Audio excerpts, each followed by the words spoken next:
Okay, I'm live.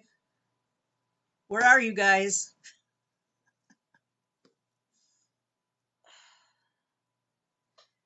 Oh, wait just a second and see if we get people coming in here.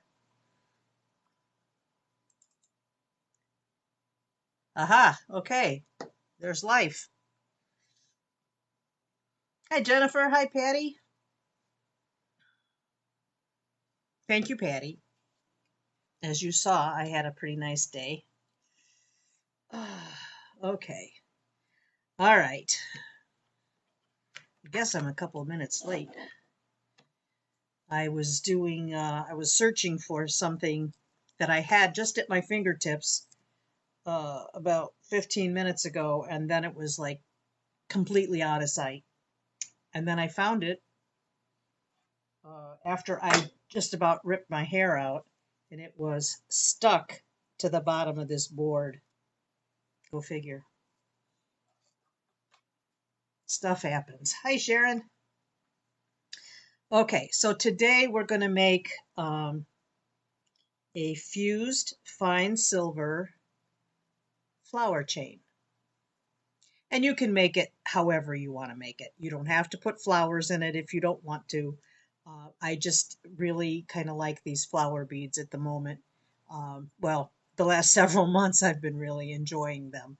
And I've got a variety of sizes of them and colors, and so that's what I'm using. But you could substitute just about anything if you wanted to do that. This is primarily just to show you how to fuse the links together. It's a very, very simple project. I would say you don't need, well, if you're using fine silver, you don't have to pickle and solder, solder and pickle and all that kind of stuff.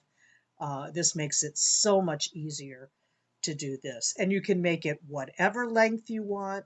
Uh, you don't have to follow, my pattern on this, of course. You can put anything, any other kind of beads, larger silver beads, anything could probably go in this. So it's just a matter of what you like. And this is basically just a matter of how to make these links.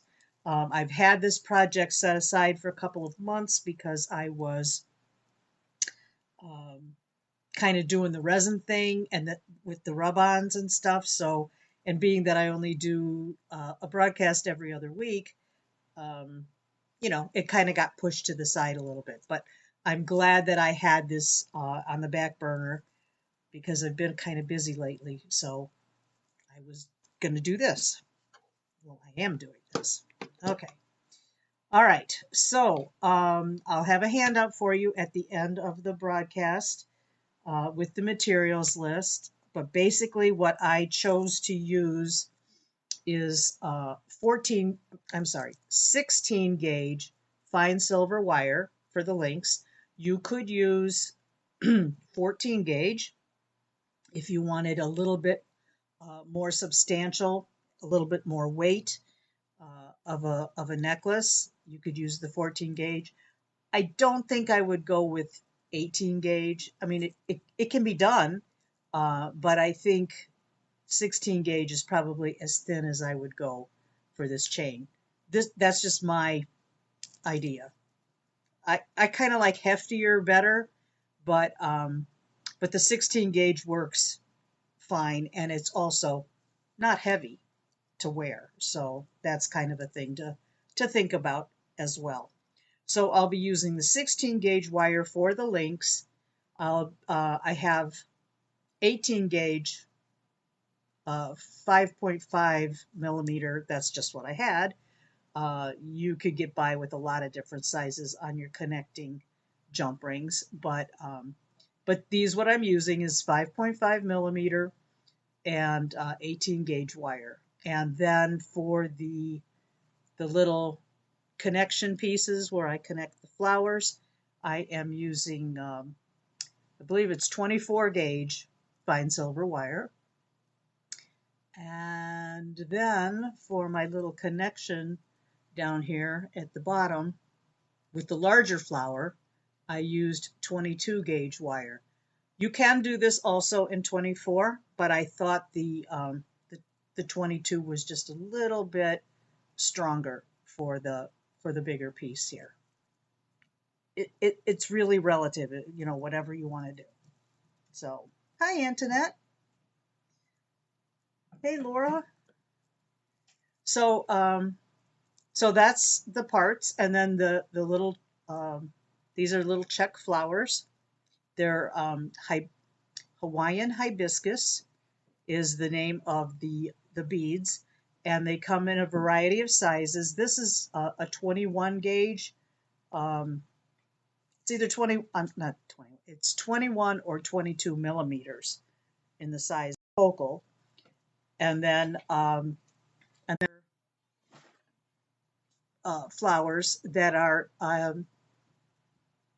want to say they're 12, these are 12 millimeter, and also you could use 14 millimeter. They come in various sizes, but I have a fair amount of some of each size.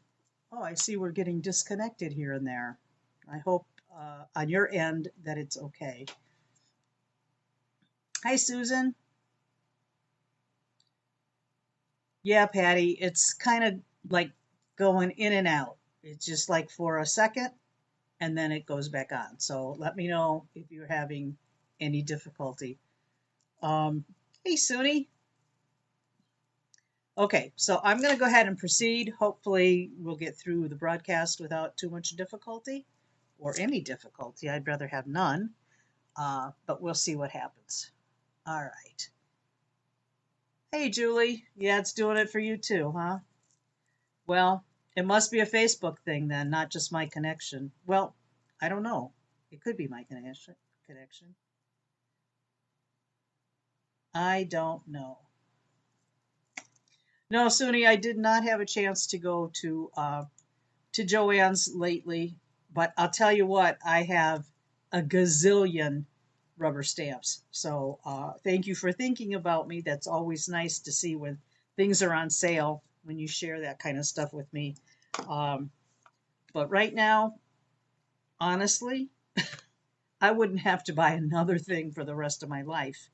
Um, you know, as far as supplies goes, it's like I don't need it, you know, but want is a different thing than need. So uh, we'll leave that at that. Okay, so what I'm going to do here is start with making some a coil. I'm going to move the camera in just a minute. Well, maybe I'll do that right now. Hopefully you can see. You don't have to necessarily have this setup that I'm showing you, but I have it, so I'm using it. And it's just a wire coiler.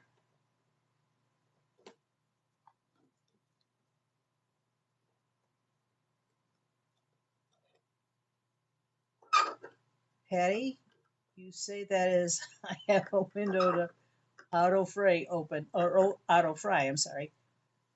Ready to hit that purchase button, huh? All right, so this is the wire winder here, and I'm just using a large mandrel. Let's measure this to see how wide this is. And I'll put it in millimeters. And this is 10.94, so let's say 11 millimeters. It's kind of an odd size, but it works. So I'm going to put this mandrel in here. Hey Donna, hi Deb.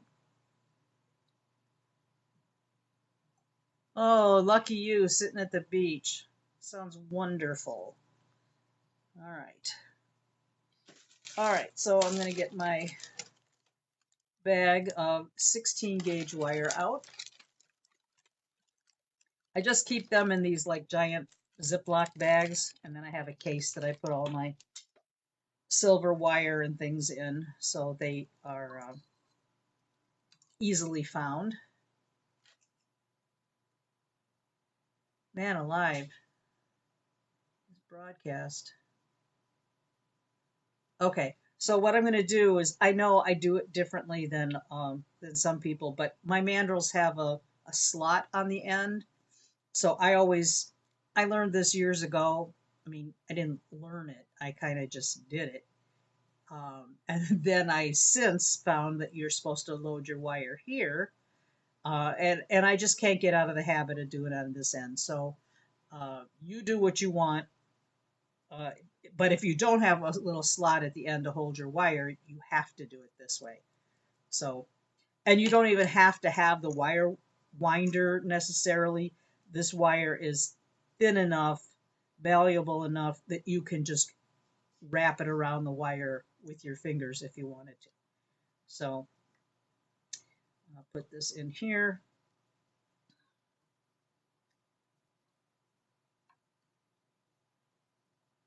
Put my eyes on here. All right. And I'm just going to wind slowly and keep my wire, hold on to it so that way I get nice tight coils. No space between the coils is what you want.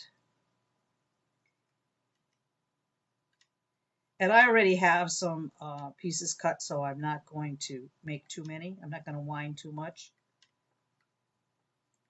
Probably to there is enough. And slip this out. Move this out of my way.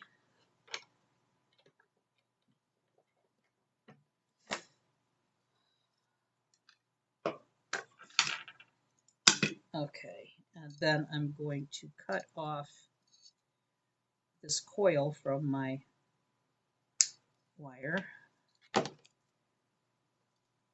So I still have more for another project or two.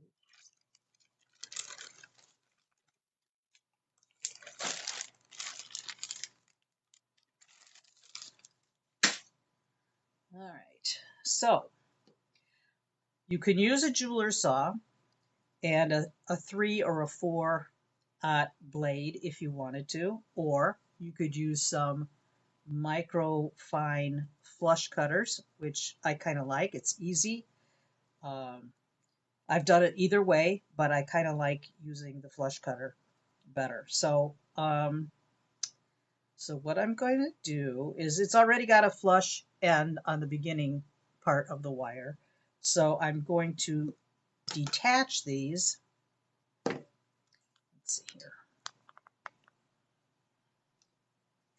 I'm going to detach these by using the back side of my wire cutter where I want to make the first cut. Oh, I'm sorry.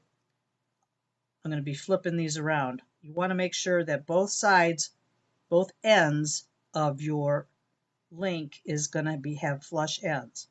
So I'm going to snip that off and disconnect that. And with these little razor flush cutters, it makes a pretty good even flush cut. They're not perfect, but they're pretty good. Hey, Tammy. Okay, so I cut the first one off. Now I'm left with a little point that sticks out on the coil, and I want to get rid of that because that's not going to fit flush. So I'm going to put the back end, the flush side of the plier, against that little nib that's sticking out and just cut that off. Now I'm going to rotate the plier to the other side because the part that I want to disconnect, you want to flush end to flush end so that they close well. And then cut off this little point again, making sure that you kind of cover it up with your hand so that you don't have it get airborne.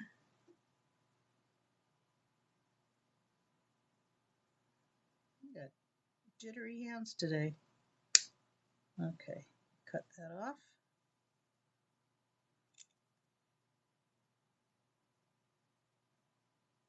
Oh, Patty, you got the package?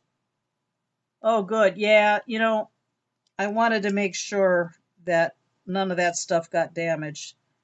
Um, the cabs were okay?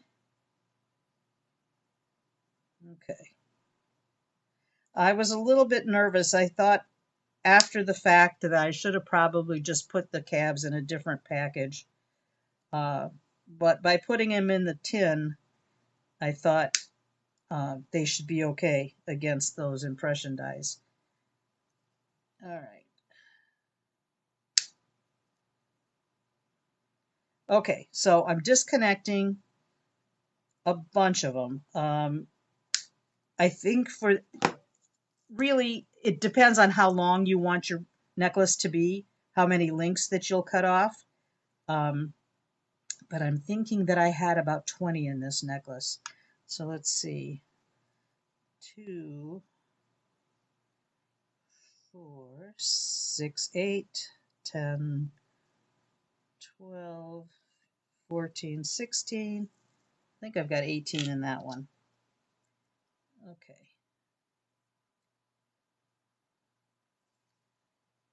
All right. So I'll cut a couple more, and then I'll add these to the other ones that I've already got ready. Well, not totally ready, but okay, I'll just cut those.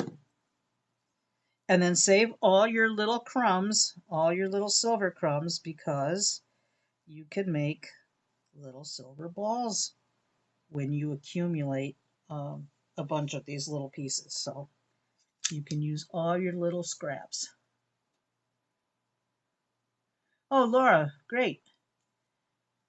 Your bee arrived. Okay, good. I'm glad. All right. So now I'm going to solder these, but first, what I like to do, get my mouse out of there. My mouse doesn't need to be in the view here.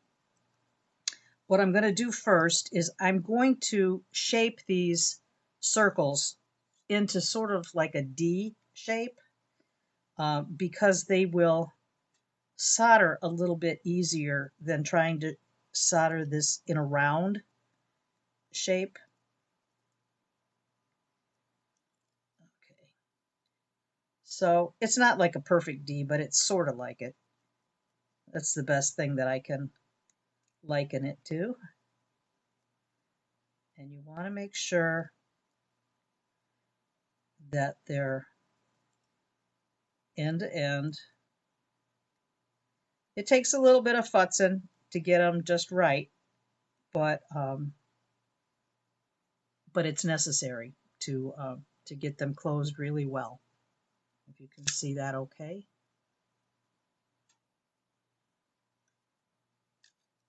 All right. Can you guys see this okay? I'm thinking so, but all right. All right. So I'm just going to move along with a few more. It kind of goes against your feeling like this is not good to do, to distort the ring, but it really helps solder them closed better. If you have any sort of a gap, they're just not going to fuse. What happens is the silver kind of pulls away from the center if they're not closed flush, and then it becomes unusable. And if you've had that happen, you know exactly what I'm talking about.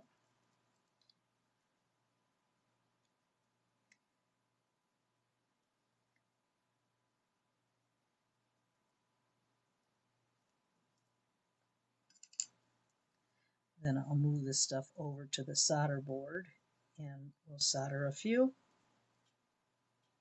and then we'll go from there.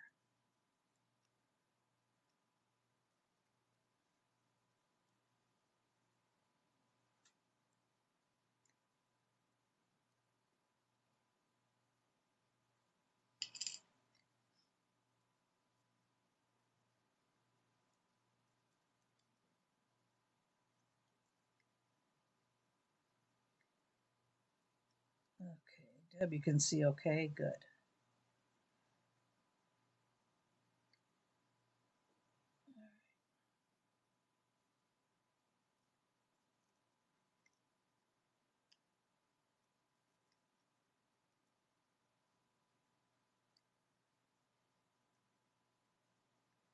Sometimes you think you have them closed really well, and then you find out it could have been a little bit better.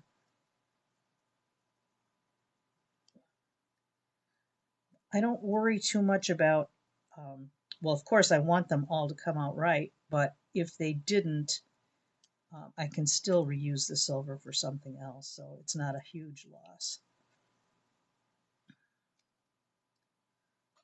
Okay.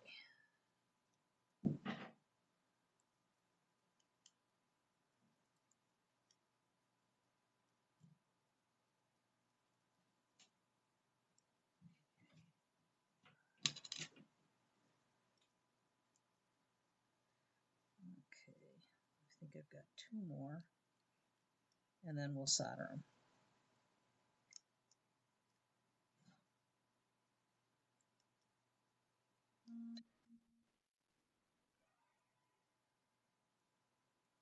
Well, I heard somebody just leave my house.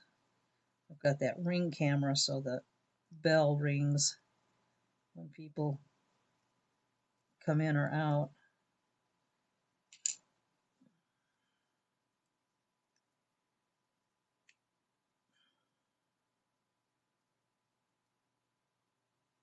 Okay.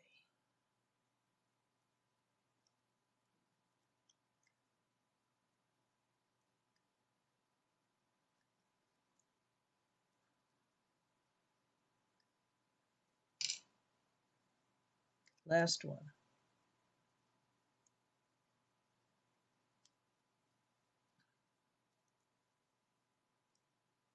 Your fingers are good tools also, although I can feel the arthritis in my index fingers. As I've gotten older, I'm getting a touch of that. It's not bad, uh, comparatively speaking, but you do start to feel that stuff. All right, so let me move my soldering stuff over here, which will be a little bit higher up.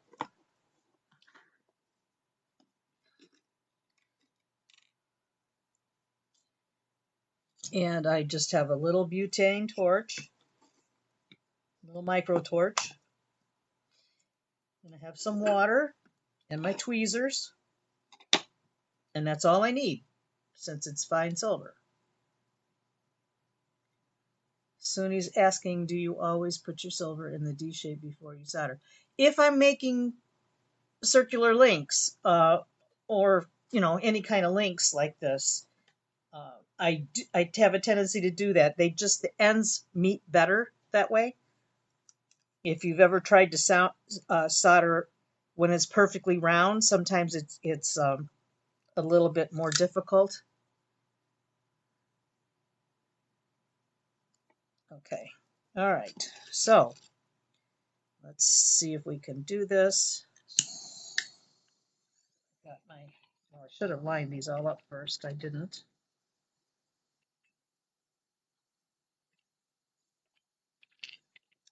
You don't need flux. You don't need pickle.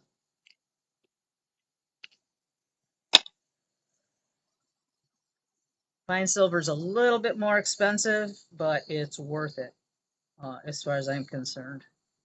Of course, that depends on the project you're doing as well. So I'm just heating the whole ring up. It doesn't take long at all. You see it start to turn silver, kind of liquidy, and done.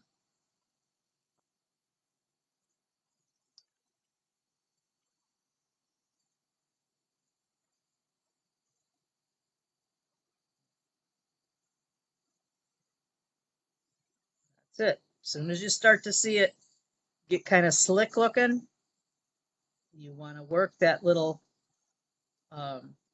join in real quick, because the next stage would be melting, and we don't want that. You just kind of want to get the whole ring hot, and then just use kind of like a little wispy move right in that contact point.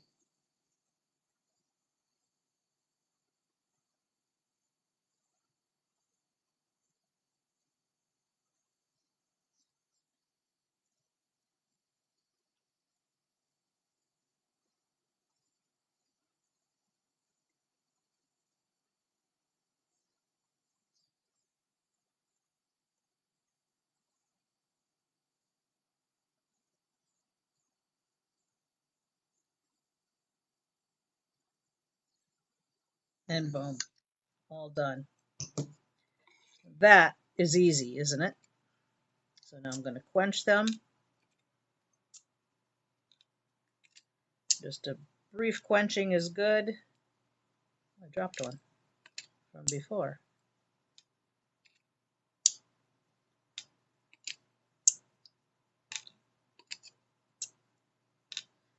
Okay.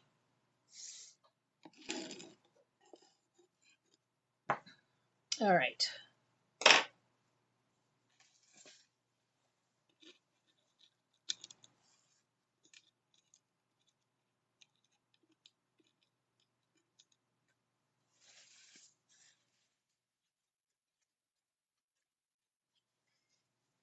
Yeah, I get the cramping too. It sucks, Getting older sucks, but it's better than the alternative, right? Okay. All right, so I've got my links here, and the next thing I want to do is straighten them back out, round them back out. So I'm going to use a ring mandrel. Oh no, wrong thing. This is too large for this size ring.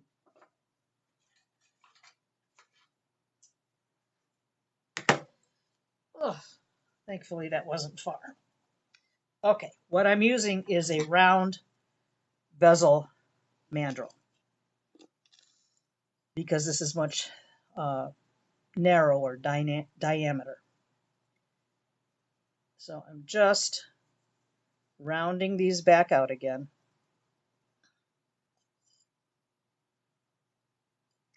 If there's some little stubborn areas that don't want to seem to round out too well, you can take a rawhide mallet and give it a few little whacks.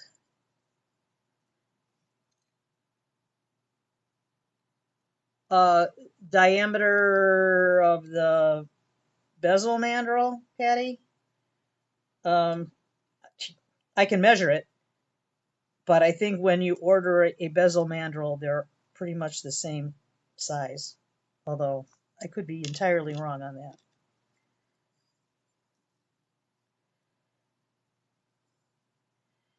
At the widest point, let's see here.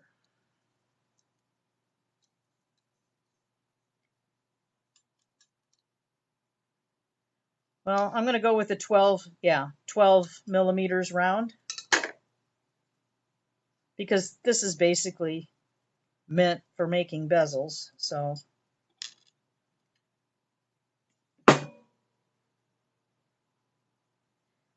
that one, the join on here doesn't look as nice. That could pop open. I don't know. Oh, that's why you've got that auto fry window open. Oh, that's a good price. The only other one, no, I guess I have a square and I have an oval. I don't know. I guess they might have triangular too. I don't know. I haven't looked, but I only got the 3. Girls and their toys, right? Yeah, Julie, it's nice. It's nice to have for purposes like this. And every once in a while, you run into somebody that has extremely tiny fingers.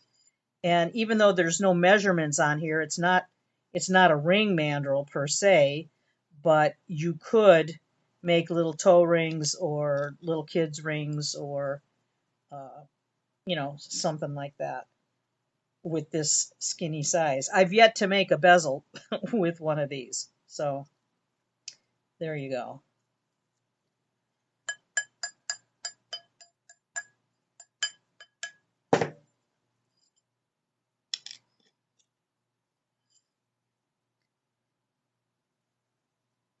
Of course you do, Deb.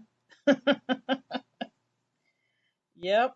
It's been, I can't say that I've used it a ton, but I've enjoyed, it's been useful to have it. This one's got a little bump where the soldering was, where the join was.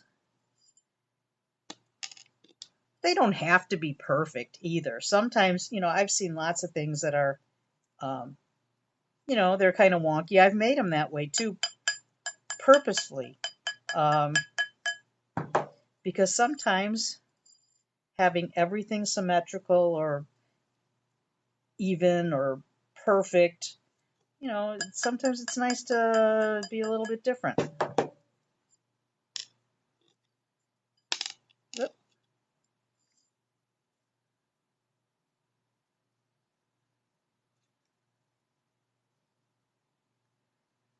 Oval, hexagon, square, triangle, rectangle, and round. Wow. I would say for 40 bucks, that's well worth it. And if you know me, which I'm sure you do by now, I will enable you in any way, shape, or form.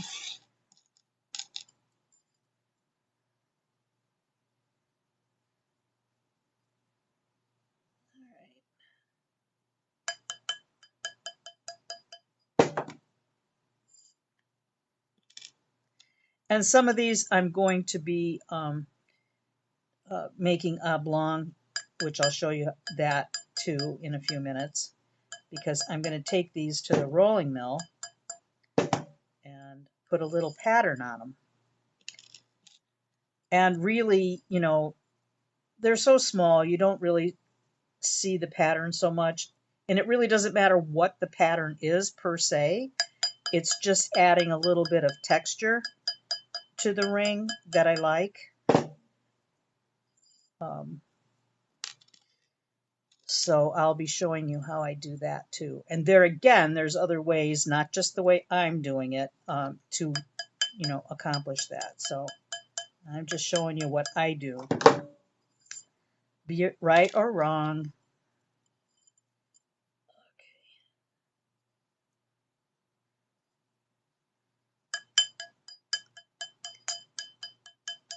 The end of the regular ring mandrel is kind of thick.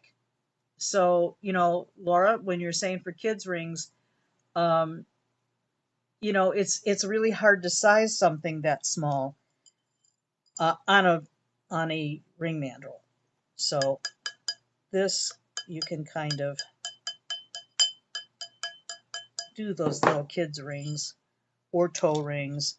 I never really have made toe rings, but I always have a nice assortment of these little stack rings when I do my shows. And inevitably, people are looking for toe rings. Not that many, but some people do. And they buy the smaller size rings primarily for that. Me personally, I don't understand that, but I think that it would annoy me, but I've never tried it either, so it's not really fair to say that it would.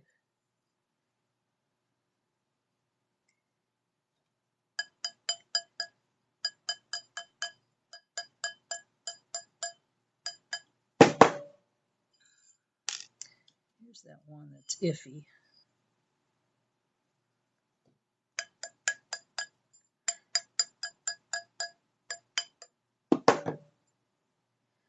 And if they're a little bit out of, if they're a little wavy, you can always give them a little whack on the steel bench block. Okay, so I'm going to move these out of my way. Well, no, not yet. All right.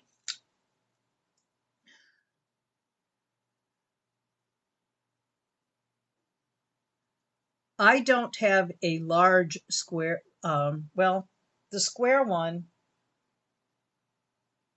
I know I have one. I don't know where it is, but it's small, you know. But yeah, I mean, you could definitely use that interchange with that. I have a plastic, a graduated size. I don't know the proper name of it right now, but I've made squares with that to put in necklaces.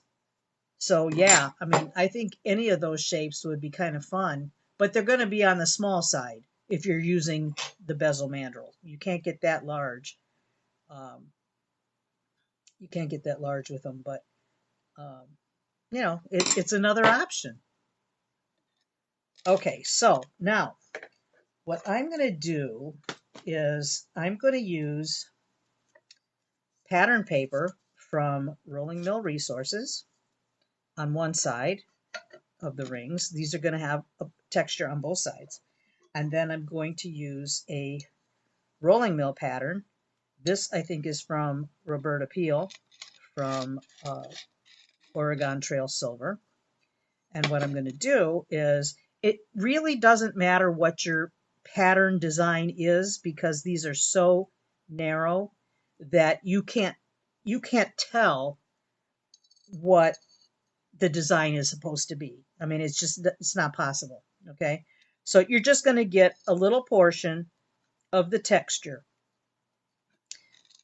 Now, there's probably going to be a debate about putting your rings on a texture plate, that you're going to damage your texture plate. I have not had that experience, so um, this is optional. You don't have to use the texture plate, the metal. You could use 2 of the rolling mill papers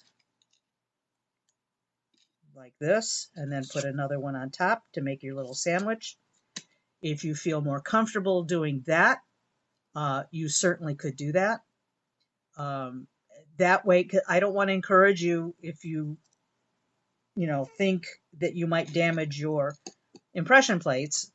I don't want to encourage you to do that. I'm just saying this is what I do. But if you were nervous to do that, then this is very, very much doable using the 2 impression um, patterns, the paper patterns. Okay. And if I do 2 different ones, what's the difference? You know, um,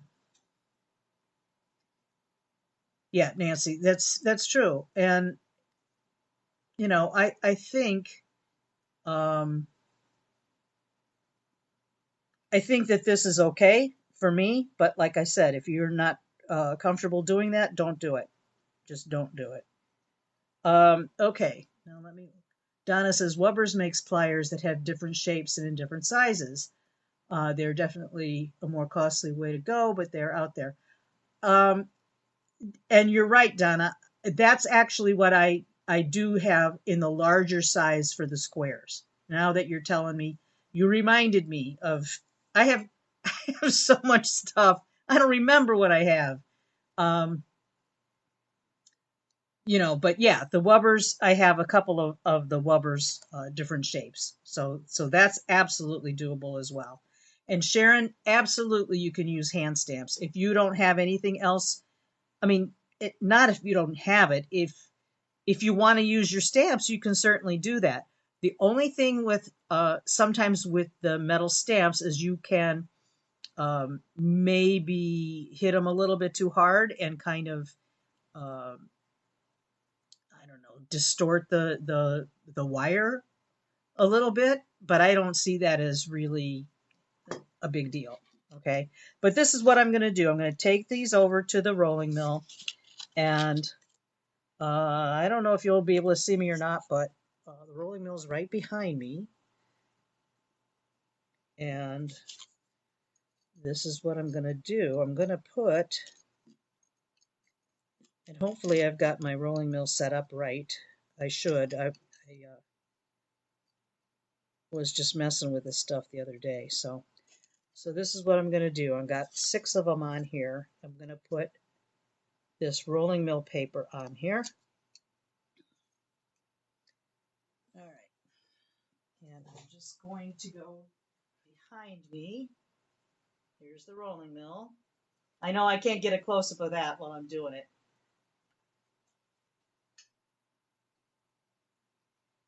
And the thing with this is you want to make sure that you're just getting the lightest pressure on here. If you do too much pressure, you're going to really distort your rings and flatten them out too much. I should have just done one on the plate first, just to try it out. But that's fine. And I don't know that you can see that texture on there. Maybe you can.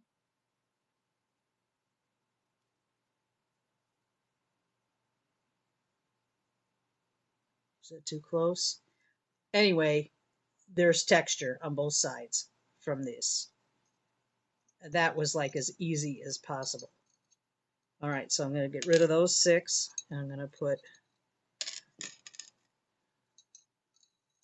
a few more on here. Oh, this one already has texture. What the heck?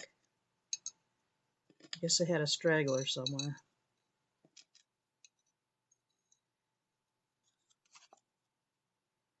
And you can put this pattern paper through several times without destroying it. All right, so I'm going to put this on there, like this.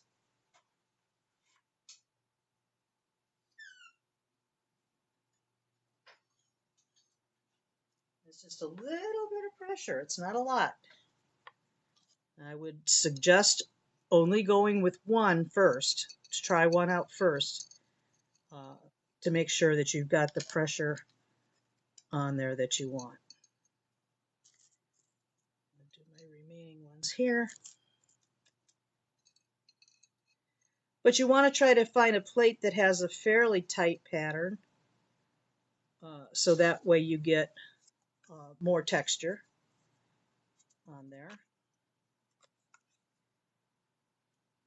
Put that on there again.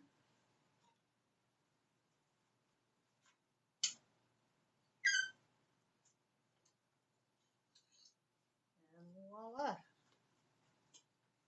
All right.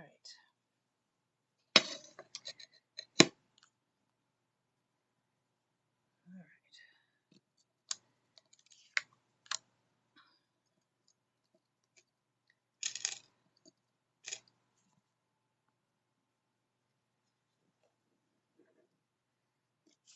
Okay.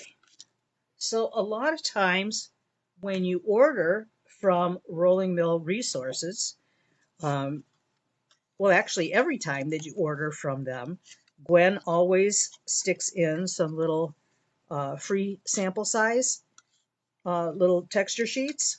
And these are good for a variety of different things, but I think for this purpose, they're great. So, okay. All right, so I'm going to set these aside now.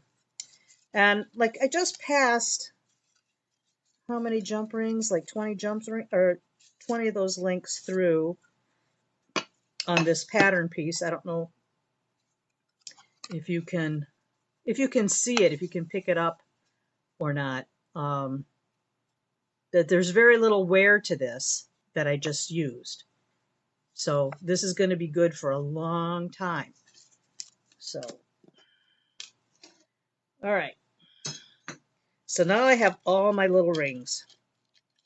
And at this point, I would put these all in the tumbler and get them nice and shiny. But I can't do that while we're doing the demo. So I'll start to assemble some of the stuff, but I would definitely get them shiny first. All right, so I have a whole bunch of round ones, and now I want to make some oblong ones.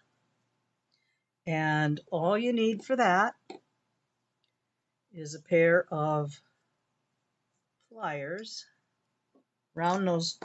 I use the long round nose pliers, but there's other equivalents to this that you could use as well. And I'm just going to take one of these rings, and I see we're frozen. Okay, maybe we're not frozen anymore. Okay.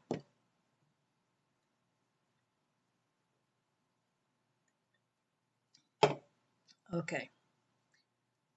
So I'm going to put one of these rings in the tines of the plier, of the round nose plier.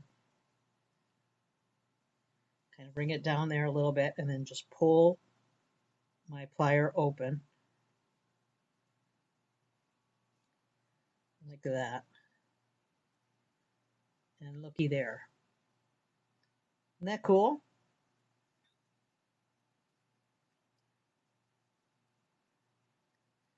So I can have the two shapes to alternate. Okay.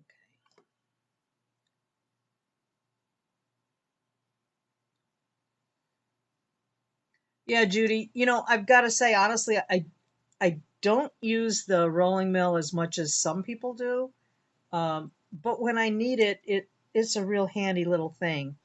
However, I'm sure you're aware that you could take the impression dies, the rolling mill impression dies, no, the rolling mill plates.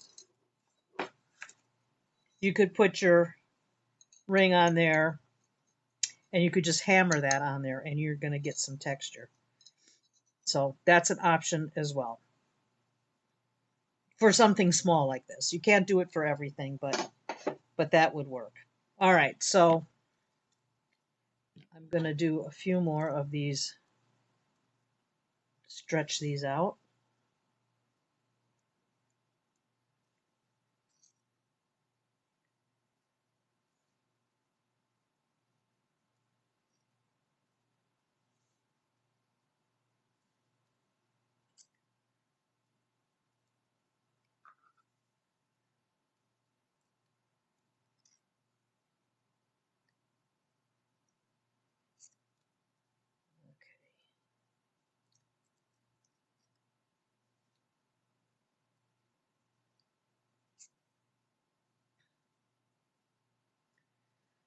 So this is the beauty, or one of the beauties, of fine silver. It's just so easy to work with.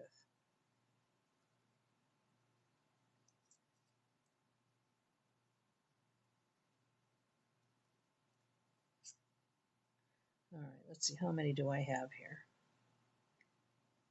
I have 7, 7.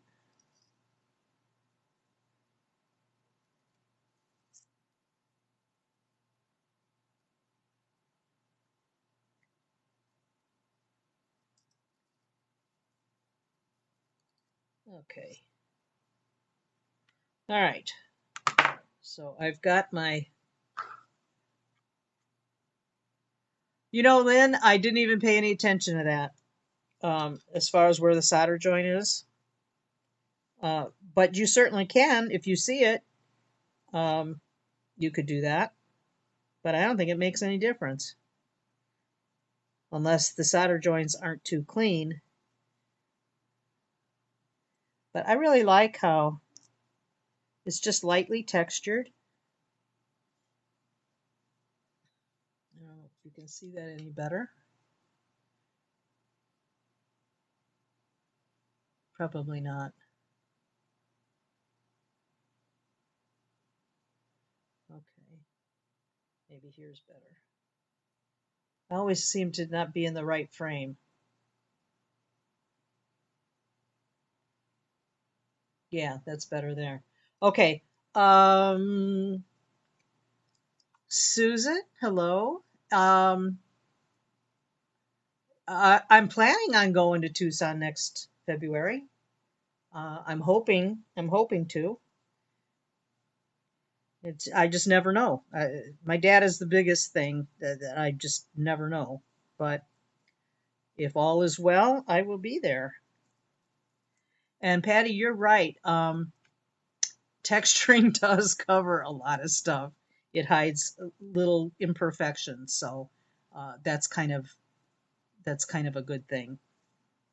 Okay, so now we're going to get some little things here. Switch out my beadboard here. And I have some 4mm jump rings. I'm not really sure why I need those yet. All I know is I have them on here, so I must have thought I needed them. We'll see. All right, and then I have like these 5.5s already cut, so I'm using those. I also forgot to get my 2-inch head pins. I have some 1-inch head pins. These are for the brave souls that are trying to conserve on their silver when you're just doing a seed bead. If you're just wrapping a seed bead, I hate to use a 2-inch head pin for that. All right, so I will make a few components here, and I'm using some. Well, thanks, Judy. I enjoy doing this. I am not the best teacher in the world, but I like what I do. So as long as you understand that maybe not all of it is always correct, it's always fun. Okay, so I'm going to take some little seed beads and some of these tube beads that are also known as wampum beads, and you can find these on Etsy. I'll put a link to where you can find these, and also I'll put a link on where the flower. Can I push the camera out a bit like this? We're going to experiment, Susan. Maybe that's the wrong way. The other way.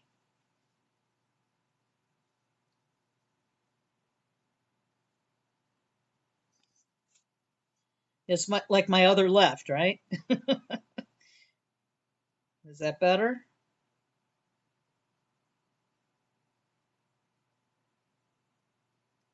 There's like a little time delay here between what, maybe that's better? Okay. Between what I am doing on the camera and what I can see on my laptop. All right. Actually, maybe I should put this up higher too. Let's see how that would do.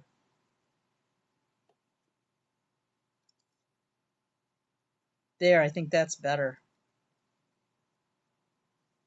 Okay. So, all right. So I'm just going to randomly pick like I think this is an 8/0 seed bead and a tube bead, and also, let's see here.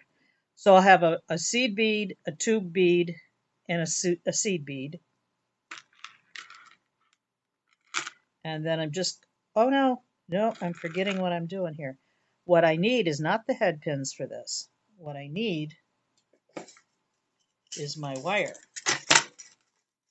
I need to make a wire wrapped loop on either end. So I'm going to get some 24 gauge wire and cut it and have it fall on the floor. Okay. All right. So I need my round nose pliers. Okay. Okay. And I'm going to make a wire wrap loop.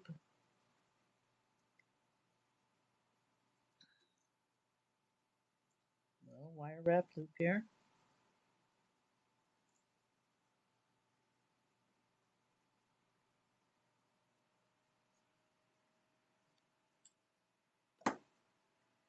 And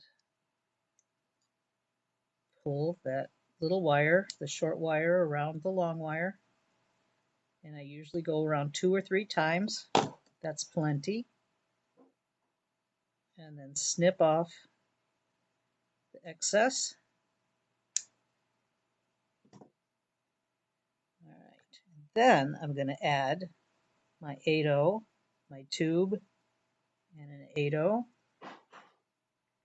like that. And I see I got way too much wire. And right at the top of the bead, you're going to place your round nose pliers, bend your wire over, move your pliers up, over, and down in front. Rotate your pliers again and push that loop to the back. Grab the loop with my round nose pliers, change hands. Snip off some of this wire. And then grab the tip of the wire with the tip of the plier at the base of the loop and go around until you hit that 8/0 bead so that there's no gaps and your beads aren't rolling around. Okay. Now I've said it before in case you don't know how to do the wire wrap loops. On my YouTube channel, I have a demo on how to do this. It's just solely this, how to do the wire wrap loop. And it's like, to me, it's one of the most important things as a beader that you can learn how to do. So that's one of the units right there that I'm going to make. And then I'm going to do a flower. All right. Same thing. Make a wire wrap loop.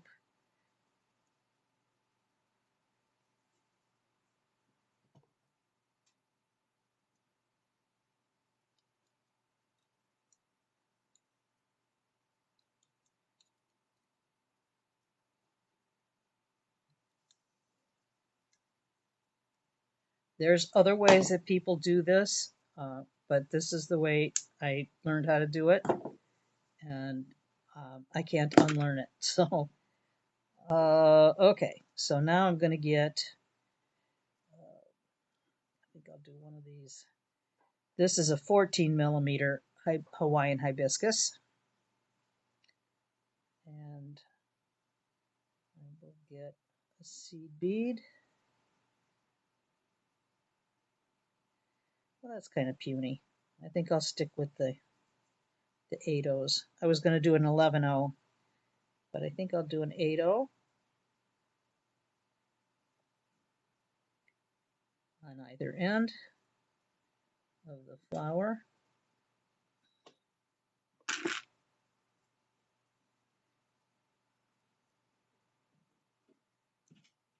And another wrap loop. Hey, Jamie. Glad you could make it. And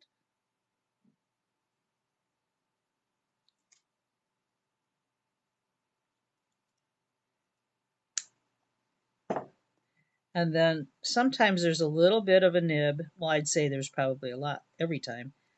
There's a little piece of wire that kind of is sticking up a little bit. Very carefully put your chain nose pliers in between the beads and the wire and snip that or press that down a little bit.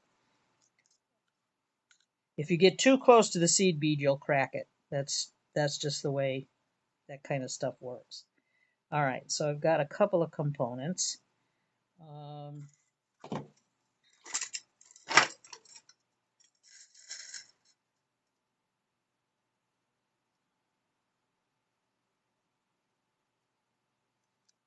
The loops may or may not be going in the same direction, Suni. Um, those are so easy to turn, to twist a little bit if they're not in the right direction. You can just twist them a little with your finger. You want to make sure that your chain isn't hung up. Um, and one way, I'll show you that too, is to add a jump ring in between from loop to loop. That might be, you might not understand what I'm saying here, but I'll show you. That's a lot easier. Sometimes if you attach things loop to loop like this, say if you inserted this loop and made it from loop to loop, when you have your chain, it wants to kind of buckle a little bit. But if you put a jump ring between them, that eliminates that problem. I hope that wasn't clear as mud. All right, let's see here.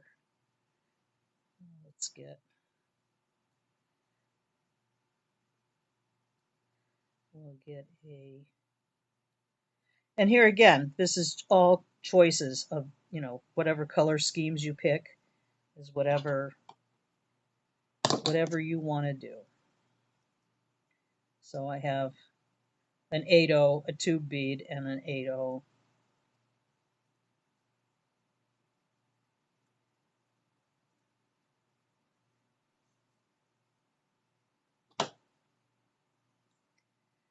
And because this wire is so thin, it's easy to wrap around quickly when you're comfortable doing this. When you get good at it, it takes a while to develop good wire wrapping, but it's all in the practice. It's however much you want to put into it, the sooner you'll get good at it. Now let's do well,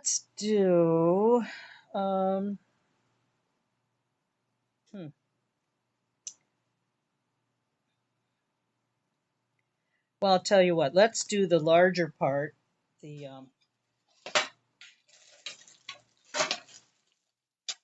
focal flower. This is, I'm going to use 22 gauge for this. And I'm probably going to cut off more than I need. And this is sterling wire. This is not fine silver, by the way.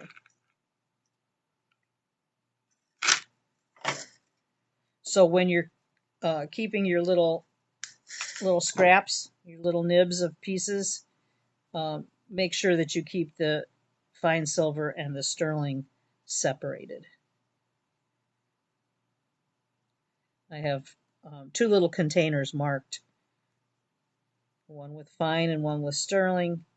That way I don't get them mixed up if I want to melt and reuse or make balls or whatever.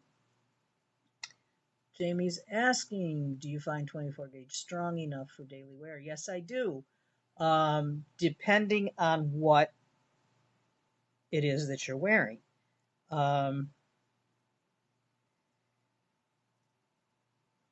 If it's something that's going to get a lot of wear and tear and tugs and things like that, you probably should go with the 22 gauge instead of 24. But that's entirely up to you. But I'll tell you, there's nothing that I wear daily. And I don't know if, I'm not saying you do it, but um, I don't know that you should wear the same things every day, every day, every day. I think it takes a toll on that jewelry, and I don't know.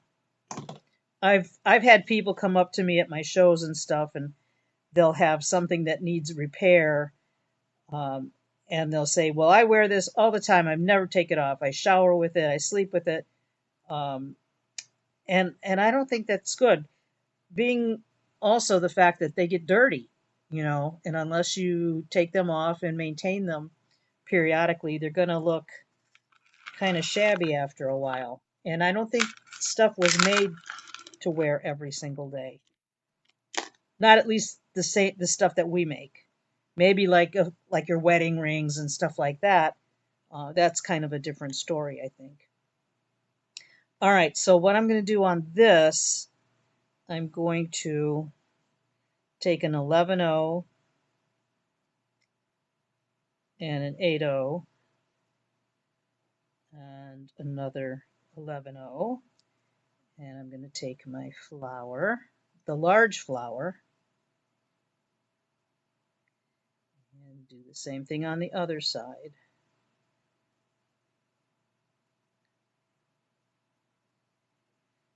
So that's just making the little focal bead right here. And this one, I wanted to have it curve just a tiny bit.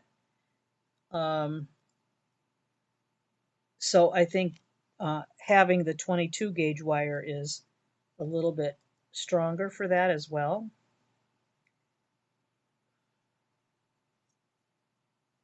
Okay. And of course I cut too much off.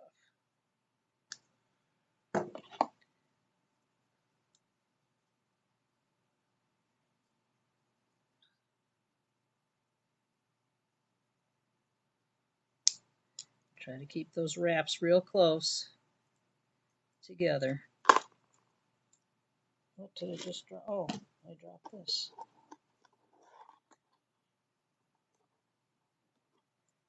Okay.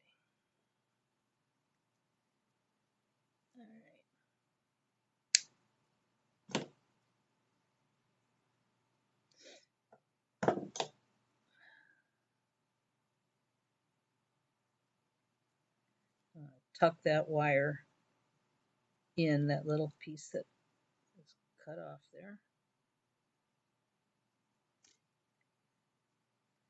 I'm just going to curve up or bend this wire up a little bit. All right. So I'm going to just put a few things together here. I'm going to take my 1-inch head pin, and I'm going to just make a couple of dangles.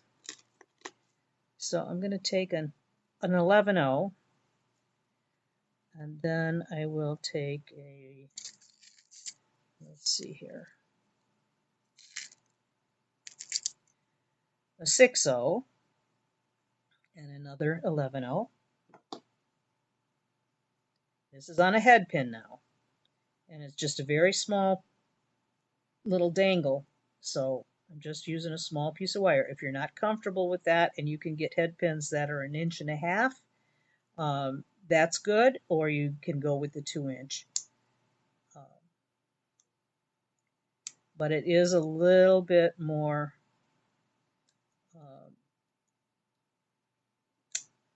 not difficult, but you have less to work with. And there again, that is something that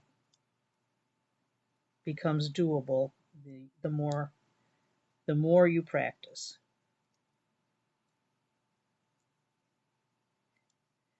And for whatever reason, however my mind works, when I put these little dangles on, I like to put them on in threes. So I'm going to put, there's one. Then I'll do another. You know, when I had my shop, I opened an account with the Beadsmith, um, and it was great because I was able to get everything I needed within reason through them. And over the years,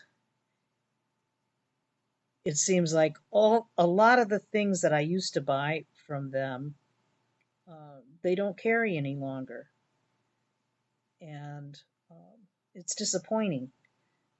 It's like, am I the only person that used that product and it wasn't enough, and so they discontinued carrying it or whatever? But that's where I used to get these 1-inch head pins from, and I also used to get 1.5 and 2-inch head pins through them. And it comes to find out that the 1.5 inch costs more than the 2-inch, which absolutely makes no sense to me. So go figure. So I don't know where you would get these from, other than maybe Rio Grande or um, I don't know. There's tons of jewelry companies out there. It's just a matter of looking for them and and seeing if they have what you want at a reasonable price. But that's reasonable, I guess, is kind of relative. Halstead. Okay, I've never bought anything, I think, but my what are they? Not the bezel cups. It's for the other ones.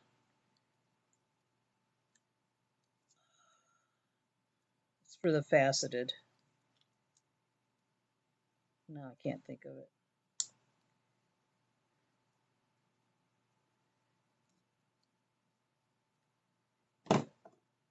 Okay. All right, so I've got my little set of 3 there. Prongs. No, not prongs. Um, Close, but no. Tube settings. Yes. Yes, yes, yes. And their tube settings are excellent, I gotta say. All right, so in building this, I'm just going to build a small section, but you'll get the idea. So I got to look at my prototype here because I'm a bear of little brain. All right, so what I did was I took a jump ring, a 5.5 to be specific, although it doesn't really matter at all. And I'm going to put that in there. And then I'm going to put a round circle link.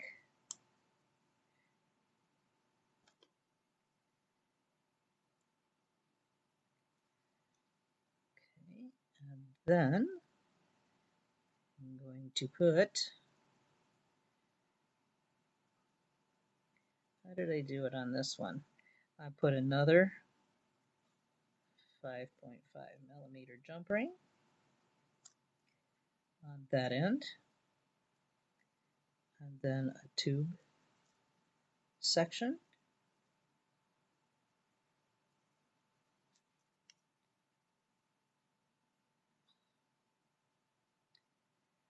And then another 5.5. And then I put an oval or oblong link.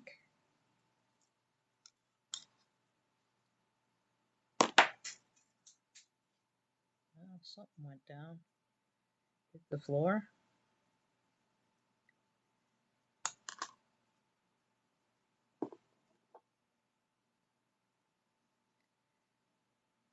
So then I have the oblong, and then I'm going to put a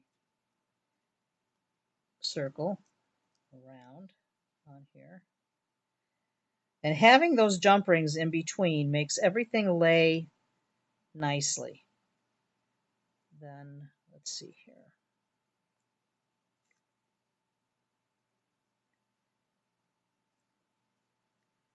Jump ring and then a flower.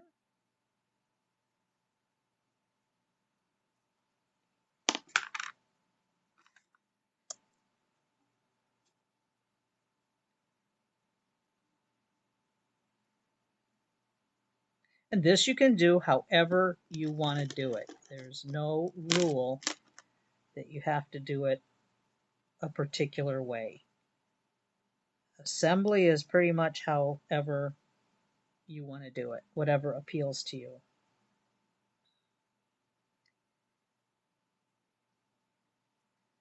I'm not going to build the whole thing because I need to take it apart because I want to tumble these links to make them shine up.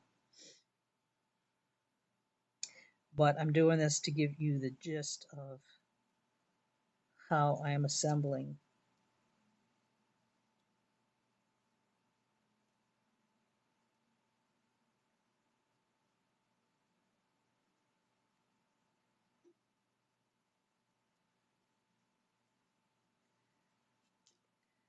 Okay, and then every once in a while I would put take a 4mm.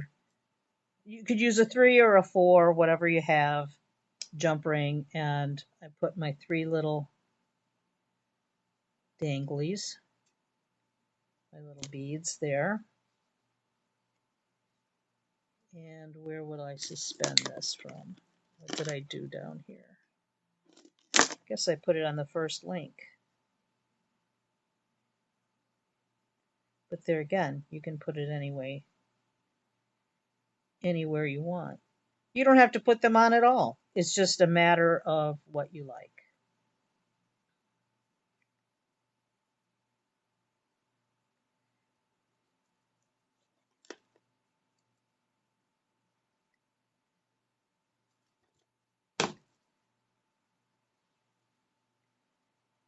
Okay, so you would just keep repeating that step, these steps, till you build it however long you want it to be.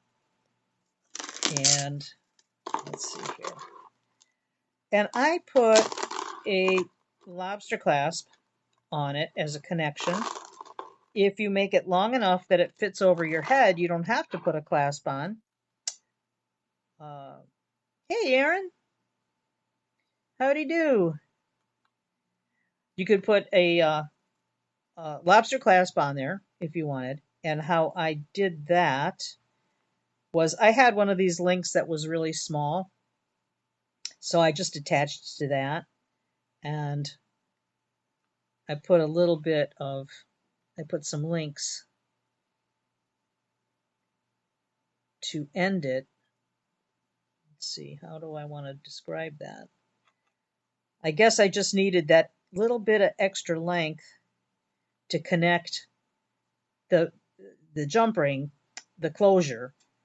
So I needed to put a few extra jump rings on here, and I doubled them to make them a little bit stronger. I think where you have your connection, it should be a little bit stronger. So, so that's what I did there. And I think, let me look here at my handout, if I did a close-up of that. I don't think I did. Well, at any rate, you could do. Oh, and here's here's the instructions for those the bee kits. I don't know if I put that out. I know that I put some kind of a, I don't know. Oh, I think I did a little video on it. But the instructions for this fine silver chain has instructions if you wanted to make the little bee earrings too. That's included in there. So I'll be sending that out in a little while. But anyway, that's pretty much um, doing this. You know, I put the little dangles every here and there, but like I said, you don't have to put them on there if you don't want to. It's entirely up to you. But it's just kind of a fun thing, and uh, like I said earlier, you can make this to be however you want it to be. You don't have to put the flowers in there if you're not a flower person. You can substitute something else or just make it solid chain if you wanted to do that link to link. Uh, but you got to see how I did the soldering of the jump rings, not the jump rings, the circle links, and how I imprinted the links with the rolling mill textures. And that's kind of fun. Hey, Pat. Um, yeah, I'm using fine silver, so it fuses together as you're. I guess you'd still call it soldering it, but you're not using solder. Um, but yeah, you have to fuse them together, and that's the extent of working with the torch. You know, it's pretty simple. So if you don't have all the bells and whistles to make things, uh, this is a project that you can get by with pretty minimal stuff. Like I had said, if you don't have a rolling mill, you can stamp your links with uh, metal stamps, texture hammers. You can take your texture plate, wherever I put it. Here it is. You can take your texture plate, put a ring on it, and then I would, if you're going to hammer this with a hammer, I would probably use my chasing hammer because I would not want to damage any of this plate. And I would also hold on to uh, the ring with a craft stick, just one on one side, so that you're not smashing your hammer or smashing your finger. Um, you know, you can do it that way. There may be another way, but all that comes to mind right now is you would just hammer it,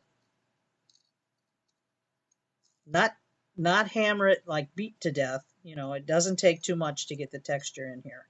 But it's kind of neat because you don't have to have a rolling mill. Yeah, Pat, I figured you you had a torch, but yeah, I know.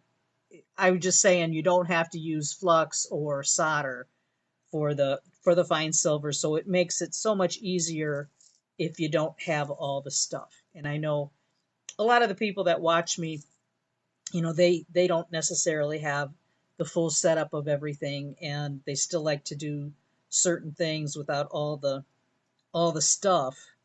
So you know, it's a good project for that. But it makes a nice chain. This technique makes a nice chain. You can make them the links as large as you want, or you know, this is probably as small as I would get with them. But you know, I'd said earlier you could use, this is 16 gauge wire, but you could use 14 gauge. It might be a little bit more substantial, but actually this isn't bad. It's not bad at all as far as the weight goes for a chain. So that's it.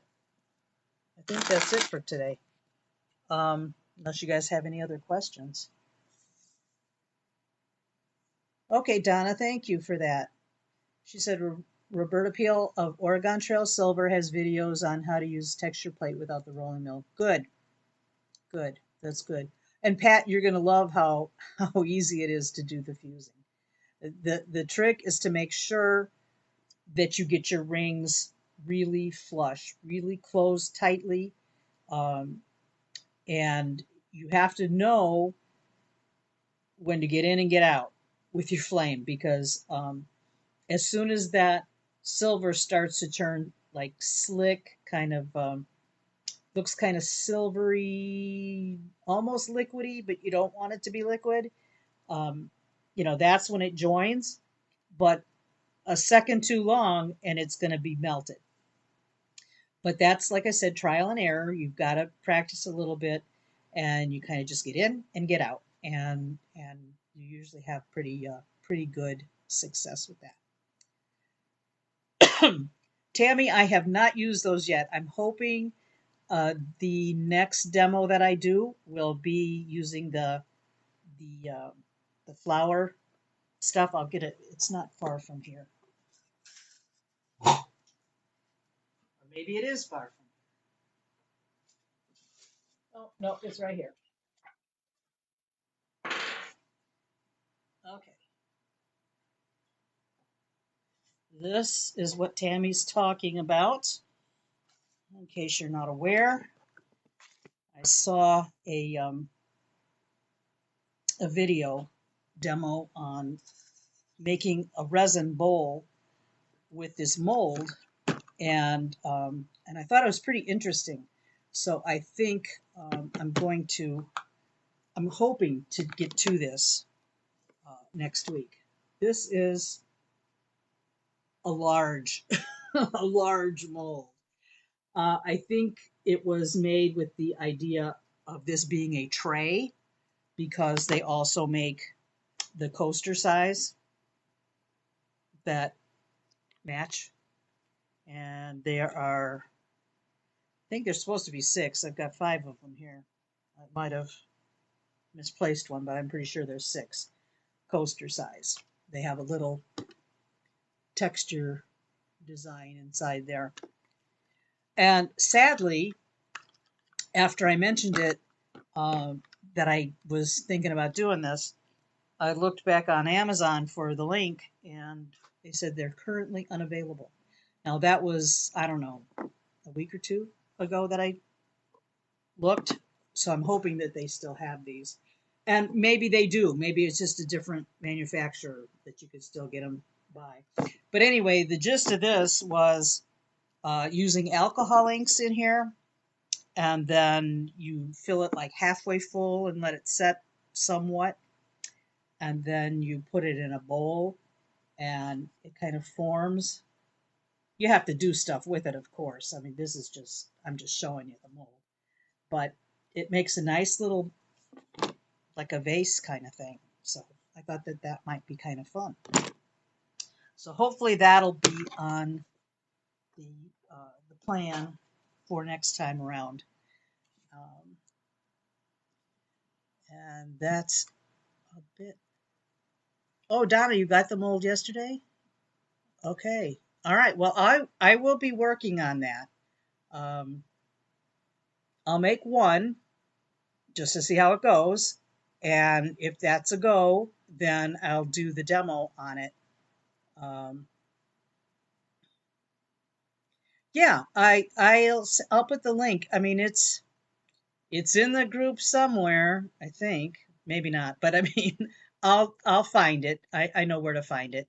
I think it's Mixed Media Gal or Girl, but I'll find it and I'll put a link on there, and then you can see it. But it's not a project that I can do from start to finish on one thing, but I'll make one ahead of time.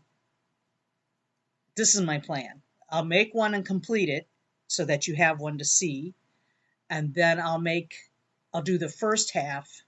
I don't know how I'm going to do it, but all I know is it's probably going to take a lot of resin, so I'm going to try to be as conservative as I can because it's going to take a lot, I think. So, all right, guys. If there's anything else, you can ask me in the group. And I will see you in the group. Thank you for being with me. I always enjoy you guys being with me. It makes it so much more, makes it fun. So, all right. Thanks for watching. Take care. Bye bye. I'll have the handout out in a few minutes.